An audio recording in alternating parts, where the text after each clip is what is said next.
नमस्कार दोस्तों, स्वागत है आपका सी स्टडी क्लब में। भाई इस बार जो है मोदी गवर्नमेंट ने सभी का दिल जीत लिया। बजट 2025 एक बहुत अच्छा बजट आया है। अभी तक बहुत सालों बाद ऐसा बजट देखने को मिला है और मैं तो कहूँगा कि बजट जो है मोदी गवर्नमेंट का इस बार का ये पहला बजट है जो जिसमें सभी के लिए कुछ ना कुछ है। स्पेशली जो मिडिल क्लास, हमेशा यही कंप्लेंट करती थी कि मिडिल क्लास वालों के लिए गवर्नमेंट कुछ नहीं सोचती, और ये सच भी था कि हाँ, गवर्नमेंट कुछ सोचती ही नहीं थी मिडिल क्लास वालों के लिए। और जबकि सबसे ज़्यादा टैक्स मिडिल क्लास के ऊपर बर्डन पड़ता था टैक्स का। ठीक है, इस बार क्या हुआ, इस बार गवर्नमेंट ने बहुत अच्छे मूव दिए हैं, बहुत अच्छे स्टेप्स लिए हैं और मिडिल क्लास के लिए बहुत अच्छे उपहार लेके आई है। जो अभी तक 7 लाख की इनकम एग्जैम्प्ट थी वो अब 12 लाख रुपए तक कर दी है। मतलब कि जिसकी आय 12 लाख रुपए तक रहेगी फाइनेंशियल ईयर 25-26 में, उसको कुछ भी टैक्स नहीं देना पड़ेगा।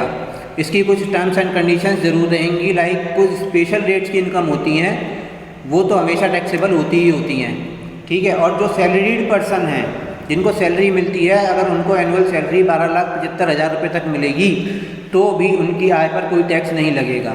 सालाना अगर उनकी आय 12,75,000 की सैलरी है तो कोई टैक्स नहीं देना पड़ेगा, क्योंकि 75,000 रुपये की स्टैंडर्ड डिडक्शन मिलती है। अन्य लोगों के लिए जो 12 लाख से ज़्यादा की इनकम करेंगे या सैलरीड पर्सन जो 12,75,000 से ज़्यादा की इनकम अर्न करेंगे, उनके लिए स्लैब कुछ बढ़ा दिए गए हैं, कुछ रेट्स घटा दिए गए हैं। किस तरीके से कि 4 लाख तक की आय पर कोई टैक्स नहीं है, 4 से 8 पर 5%, 8 से 12 पर फिर 10% एंड सो ऑन। 24 लाख से ऊपर की इनकम पर 30% का टैक्स जो है फ्लैट रेट से आ जाएगा। 50 लाख से ऊपर की इनकम पर जो है सरचार्ज भी एप्लीकेबल हो जाता है।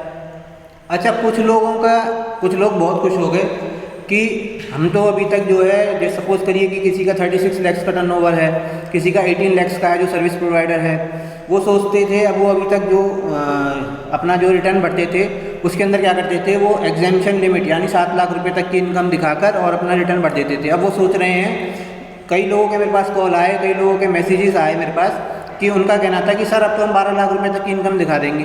अरे भाई, कैसे दिखा दोगे? आप ये सोचो कि 18 लाख रुपए का आपका टर्नओवर था, ठीक है, लास्ट ईयर में, उसके ऊपर आप 6 लाख 7 लाख रुपए की इनकम दिखा रहे थे। जो भी आपका 40% के अप्रॉक्स 35-30 जितना भी था, आप उतना जो है अपना जो है प्रॉफिट दिखा रहे थे, नेट प्रॉफिट।